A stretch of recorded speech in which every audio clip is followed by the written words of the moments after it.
একটা যুদ্ধ হয়েছিল, লড়াই হয়েছিল। সেই লড়াইটার নাম কি? সারাইয়া মাউতা।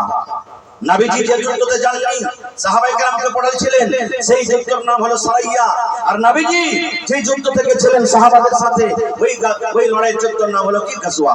তো নবীজি লড়াই করতে যাবে, জাননি সারাইয়া মাউতা মানে মওতার একটা জায়গার নাম, মওতাতে যুদ্ধটা হবে। এই জন্য নবী সাহাবায়ে কেরামকে পাঠালেন। আপনারা দিল্লি যান, পাটনা যান, মেলা জায়গাতে খাটতে যান, দফাদার একটা হয় না, তিনটে চারটে হয় একটা টিমের। কথা বলে দফাদার বুঝেন তো? দফাদার বুঝেন ভাই? ঠিকাদার যাকে বলা হয়, একটা হয় না, তিনটে চারটে হয় একটা সাইডে একটা হয়। কিন্তু নবীজি আমার তিনজন সাহাবীকে নবীজি আমার কি করলেন? সেনাপতি করে দিলেন, একটা টিমের মালিক করে দিলেন। কেমন করে মালিক করে দিলেন? নবী আমার বললেন সাহাবীদেরকে, ও সাহাবী দলেরা রে, প্রথম নম্বর এই টিমের মালিক হবে, সেনাপতি হবে আমার চাচা জাফর বিন আবু তালিব। জাফর আমার কাকাতো ভাই, সেনাপতি হবেন। যে যদি লড়াই করতে করতে, যুদ্ধ করতে করতে শহীদ হয়ে যায়, 2 নম্বর ইসলামের ঝান্ডা ধরবে, সেনাপতি হবে কে? যায়েদ বিন হারেসা। আমার পানা বেটা যায়েদ বিন হারেসা ইসলামের ঝান্ডা ধরবে। 2 নম্বরে যদি যায়েদ বিন হারেসা দুনিয়া থেকে চলে যায়, শহীদ হয়ে যায়, তাহলে 3 নম্বর ইসলামের ঝান্ডা ধরবে রে কে? ওরে আল্লাহ, 3 নম্বরে আব্দুল্লাহ বিন রাওয়াহা ইসলামের ঝান্ডা ধরবে। কয়টা সেনাপতি হলো? একটু কথা বলেন ভাই। 3টা সেনাপতি হয়ে গেল। 1 নম্বরে জাফর বিন আবু তালিব, 2 নম্বরে যায়েদ বিন হারেসা, 3 নম্বরে আব্দুল্লাহ বিন রাওয়াহা। এবার নবীজি 3 এর পর চতুর্থ জনের নাম কিন্তু নবীজি নিলেন না। আপনারা মনে মনে হয়তো বলবেন, হাজি 3 জনের নাম নিলেন, কিন্তু সাহাবায়ে কেরাম বুঝে ফেলেছেন। কি বুঝলেন? নবীজি সাহাবারাকে বললেন, ওরে তোমরা নিজের নিজের বাড়িতে চলে যাও, নিজের মায়ের সাথে দেখা করো, নিজের মেয়ের সাথে দেখা করো, ছেলে মেয়েকে তোমরা আদর করে নাও, সালাম কালাম করার পর তোমরা চলে যাও।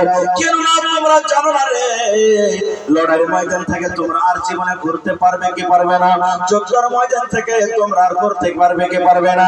এই জন্য তোমরা নিজের নিজের বাড়িতে তোমরা সালাম কালাম করে নাও। সব সাহাবীর কথা বলবো না, 1 মিনিটে একটা সাহাবীর কথা বলবো। কে? জাফর বিন আবু তালিব, যেটা নবীজির কাকাতো ভাই। বাড়ি চলে গেলেন। বাড়ি যাওয়ার পর 1 নম্বর সেনাপতি কিন্তু এবার বিবিকে বলছেন, বিবি রে, আমি চললাম জিহাদের ময়দানে, চললাম লড়াইয়ের ময়দানে চললাম রে বিবি, তুমি আমাকে মাফ করে দাও, তুমি আমাকে মাফ করে দাও। আমি তোমার স্বামী, তুমি হলে আমার বিবি, একসাথে আমরা চলাফেরা করলাম। জীবনে হয়তো আমাদের কথার দ্বারাতে ভুল হয়েছে, হয়তো আমি তোমার হক আদায় করতে পারিনি।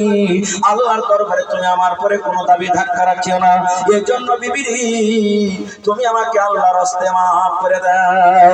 যেমন কথাটা বলা ভালোবাসা বিবি, আপনাকে এরকম ভাবে ধরে বলছেন, স্বামী গো, আমি আল্লাহর দরবারে দোয়া করব, আপনি যেন সহি সালামতি লড়াই জিতে কাজে হয়ে যেন বাড়িতে ঘুরতে পারেন। স্বামী গো, আমি আল্লাহর দরবারে আপনার জন্য দোয়া করব। এবার জাফর বিন আবু তালিব বলেন, বিবি রে, আজকে তোমার দোয়া আল্লাহর দরবারে কবুল হবে না। বিবি রে, যতই কান্দে কান্দে তুমি আল্লাহর দরবারে দোয়া করো, যত তুমি সিজদাতে পড়ে পড়ে দোয়া করো, যত তুমি হাত তুলে তুলে দোয়া করো, আজকে তোমার দোয়া আল্লাহর দরবারে কবুল হবে না। কে বলছেন? নবীজির কাকাতো ভাই জাফর বলছেন। বিবি বলছেন, স্বামী গো, কেন একটা কথা বললেন? কেন আমার দোয়া আল্লাহর দরবারে কবুল হবে না? আমি কি কোনো গুনাহ করেছি? আমি কি কোনো ভুল করেছি? যদি ভুল করে থাকি আল্লাহর দরবারে আমি তওবা করব, আমি ভুলের ক্ষমা চাইব। কিন্তু স্বামী গো, একটা দয়া করে আপনি কথা বলেন তো, আমার দোয়া কেন আল্লাহর দরবারে কবুল হবে না? এইবারে জাফর বলছেন, বিবি রে, এই জন্য তোমার দরবারে আল্লাহর দোয়া কবুল হবে না। এই জন্য হবে না রে বিবি, আমাকে নবীজি প্রথম সেনাপতি করেছেন। আর নবী বলেছেন, যদি আমার কাকাতো ভাই প্রথম সেনাপতি হলো রে, যদি দুনিয়া থেকে বিদায় হয়ে যায়, 2 নম্বরে সেনাপতি হবে কে? যায়েদ বিন হারেসা। ও যদি শহীদ হয়ে যায়, 3 নম্বর সেনাপতি হবে আব্দুল্লাহ বিন রাওয়াহা। এই বিন শোনো, আমার পর 2 জন সেনাপতি এখন আছে। তাহলে আমি ভেবে নিয়েছি আমি আজকে আর ঘুরবো না বাড়িতে, লড়াইয়ের ময়দান থেকে যুদ্ধের ময়দান থেকে ঘুরবো না। যদি আমি ঘুরতাম তাহলে নবীজি আমার পরে দুইজন সেনাপতি করতেন না। তাহলে আমার পরে যখন দুইজন সেনাপতি আছেন, ইয়ার মানে আমি জাফর বিন আবু তালিব, আমি লড়াইয়ের ময়দান থেকে আজকে আমি ঘুরতে পারবো না। বন্ধুরে আমার লম্বা ঘটনা দেখেন, সাহাবায়ে কেরামের জাযবা কি মান কি মহব্বত ভালোবাসা। যুদ্ধের ময়দানে চলে গেলেন, লড়াই শুরু হয়ে গেল, যুদ্ধ শুরু হয়ে গেল। যুদ্ধ ইসলামের ঝান্ডা, ইসলামের প্রথম ঝান্ডা কি নবীজির কাকাতো ভাই নিয়ে আছেন। লড়াই করতে করতে করতে এক দুশমন এমন ভাবে তাকে তলোয়ার মারলো রে, ওরে আল্লাহ, দুনিয়া থেকে বিদায় হয়ে গেলেন। ইসলামের ঝান্ডা পড়তে যাবে রে, দুই নম্বর যায়েদ বিন হারেসা ইসলামের ঝান্ডা তুলে নিলেন। লড়াই করতে করতে দুনিয়া থেকে উনিও চলে গেলেন। তিন নম্বরে আব্দুল্লাহ বিন রাওয়াহা এবার লড়াই করতে লাগলেন।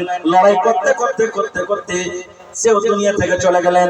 এবার যারা বেঈমান মুশরিক তারা লাভ ও বলেন নারা দিতে লাগলো, জয় জয়কার করতে লাগলো। আজকে আমরা জিতে নিয়েছি, আজকে মুসলমানকে আমরা হারিয়ে দিয়েছি। কে ইসলামের ঝান্ডা ধরবে? ইসলামের ঝান্ডা কে ধরবে? কারণ নবীজি তিনজনের নাম বলেছিলেন, তুমি যদি শহীদ হয়ে যায় তুমি ধরবে, তুমি শহীদ হয়ে গেলে তুমি ধরবে। ওরা তিনজন শহীদ হয়ে গেল, ইসলামের ঝান্ডা জমিনে পড়তে যাবে রে, ইসলামের ঝান্ডা কে এখন ধরবে? ওরে আল্লাহ, সাহাবার মধ্যে মায়া ছিঁচে গেল। এবার সাহাবীদের মধ্যে একজন সাহাবী ছিল যার নাম হলো খালিদ রাদিয়াল্লাহু তাআলা আনহু। একটা পাহলওয়ান মানুষ, খলিফা মানুষ। নবীজি কিন্তু তার নাম লাইনি ৯ খান, আর একটা হাদিস আছে 11 খান তলোয়ার তার কিন্তু কোমরে ঝনঝন ঝনঝন করে ঝুলছে। 11 খান তলোয়ার, এক এক তলোয়ার মোটামুটি 8 কেজি 10 কেজি করে ওজন। ওরে আল্লাহ, 9 খান কিংবা 11 খান তলোয়ার তার কোমরে ঝুলছে, ঝনঝন ঝনঝন করে ঝুলছে। ওরে সুবহানাল্লাহ। এবার যখন খালিদ দেখলেন ইসলামের ঝান্ডা মানুষ মাটিতে পড়ে যাবে, আজকে মুসলমান হেরে যাবে নাকি, দৌড়াতে দৌড়াতে ওরে সুবহানাল্লাহ খালিদ রাদিয়াল্লাহু তাআলা ইসলামের ঝান্ডা তুলে নিলেন। এক হাতে ঝান্ডা নিয়ে নিলেন, এক হাতে কোমর থেকে তলোয়ার নিয়ে নিলেন। এবার লড়াই করতে লাগলেন। আমরা দেখি যেমন কলার গাছ কাটি, ভুট্টার গাছ কাটি, মাপের গাছ কাটি, এরকম ভাবে দুশমনকে কাটে ছবে চলে যায়, কাটে ছবে চলে যায়। মারতে মারতে মারতে তলোয়ার ভোতায় ভেঙে গেল। আবার কোমর থেকে খান্ডা তলোয়ার নিয়ে নিলেন, আবার কাটতে লাগলেন, ছাড়তে লাগলেন। কাটতে মারতে মারতে তলোয়ার ভোতায় ভেঙে গেল, আবার তলোয়ার নিয়ে নিলেন। এই করে করে ওরে সুবহানাল্লাহ সেই লড়াইতে যুদ্ধতে তার হাত থেকে 9 খান কিংবা 11 খান তলোয়ার ভেঙে গেল। তলোয়ার ভাঙতে নাই, আর দুশমনকে ময়দান থেকে সাফ করে দিলেন। ময়দান সাফ, মুসলমান জিতে নিলেন। বাড়ি এলেন, বাড়ি আসার পর নবীজি শুনলেন আমার বেটা বানা বেটা যায়েদ বিন হারেসা শহীদ হয়ে গেছে, আব্দুল্লাহ বিন রাওয়াহা শহীদ হয়ে গেছে, জাফর বিন আবু তালিব শহীদ হয়ে গেছে। এবার নবীজি খালিদকে বলছেন, খালিদ রে তুমি আমার সামনে এসো। নবীর চোখ দিয়ে ঝরঝর ঝরঝর ঝরঝর করে পানি ঝরছে। এবার নবীজি চোখের পানি থেকে খালিদ বলছেন, নবীজি কেন কাঁদছেন? আপনার সাহাবায়ে কেরাম শহীদ হয়েছে এজন্য। নবী আমার বলছেন, সাহাবী রে, ও আমার সাহাবীর দল শুনে নাও, এটা আমার শুধু কান্না, দুঃখের কান্না নয় রে, খুশির কান্না।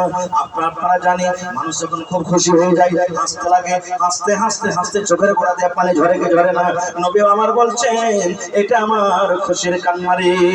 নবী আমার বলছেন, খালিদ তোমার আমি নাম নিনি, আজকে তুমি ময়দান জিতে এসেছো, ময়দানকে তুমি ফাতা করে এসেছো।